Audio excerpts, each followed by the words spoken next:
Hello বন্ধুরা, RP kitchen থেকে নমস্কার। আপনাদের আমি আমের শর্ত বানিয়ে দেখাবো।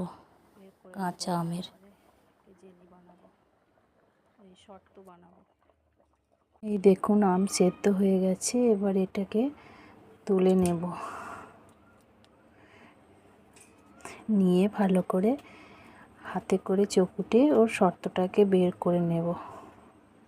এই দেখুন, এরকম করে আমের শর্তগুলোকে বের করে নিতে হবে। এই দেখুন বন্ধুরা, আমি শাঁস বের করে নিয়েছি। এবার এটা কড়া গরম হয়ে গেছে, এটা দিয়ে দেব। এটাকে এবার নেড়ে চেড়ে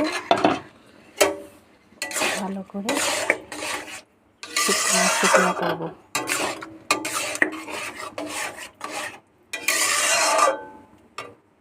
দেখুন বন্ধুরা, এতে পরিমাণ মতো নুন দেব, কিন্তু এতে চিনি দেব না, কারণ এটা টকটকই থাকবে। এটা শুকনো হয়ে গেলে পিস পিস করে রেখে দেব।